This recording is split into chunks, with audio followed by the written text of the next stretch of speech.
My father started it, and then I took over in the late 80s. It was a family business, yes. My grandfather really moved from Big Tangle Island to what was known then as Young's Island. Now it's called Gifford Island, and he proceeded to build schooners and dories and you name it there. And then the 30s, which was bad for a lot of things, was bad for him too, and he lost it. In 1938, my father started up with two of his brothers to build shore fishing boats and dories, and got to be a very well-known and viable boatyard. I started full-time with my father in 1954. I got out of school in Mahone Bay on one day and started to work full-time the next day. For the first 19 years of my working life, we worked 6 days a week, not counting with the nights and so on that we worked overtime. But as I always say, my father was generous with my time. My father was a very good designer and a very good builder, and he had a large clientele of customers and whatnot, up and down the shore. Far south is Bermuda, the west coast of this country. When I took over, we had a lot of American customers. And then I started advertising south of the border in Wooden Boating magazine and going to Portland, Maine to do boat shows. Because I had done boat shows in Halifax and also with the Mahone Bay Wooden Boat Festival, which I was involved in. We participated in the parade and so on, and we were a full service yard at that boat yard. We did everything: building, restorations, alterations, marine haulouts and so on, and surveys. We worked with the Department of Fisheries and Oceans. Sometimes we were working for the third generation, sometimes the same boat or the same design 5 and 6 times. It was a very viable and interesting life I had.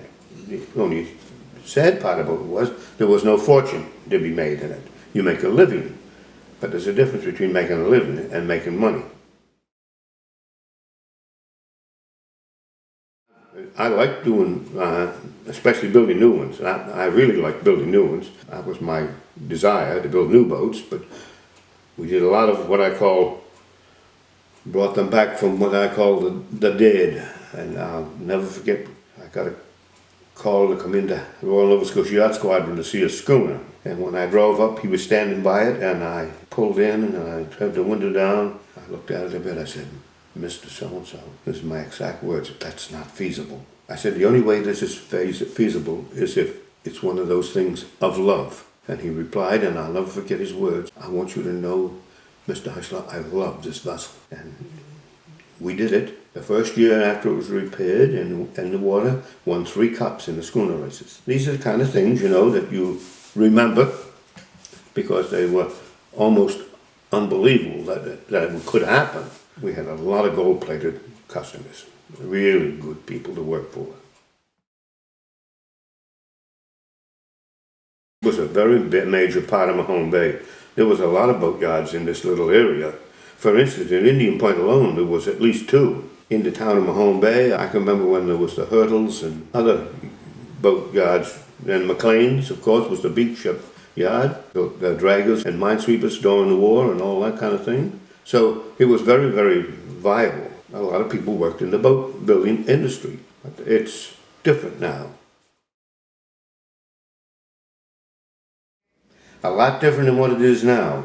When I was a kid growing up, the people farmed and fished and did whatever, to carve out a living, which would have been considered very meager in today's world. Everybody was pretty much self-sufficient. They had lots to eat, they were warm and dry, but they didn't have many money. Yeah?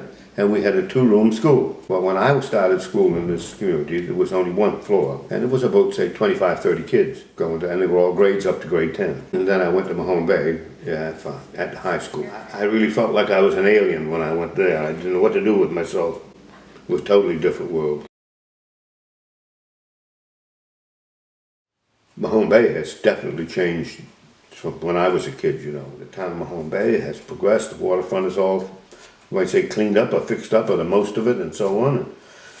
It's a very, very attractive little town, and it shows with the amount of boats that's there, the amount of people that's around the town. In Indian Point, my neighbor and I joke that if they don't soon twin this highway, I don't know what's going to happen, because the traffic down here, for where it is unbelievable. Well, there's a lot of new people. There's a lot of people in this community I don't even know. We've been very fortunate. We've been in this house now 55 years, and we've had good neighbors and good relations here with this, and this community has changed. It's terrible. It's not terrible, but it has totally changed. You were like walking out of one era into another. You'd never believe what it was like if you hadn't seen it.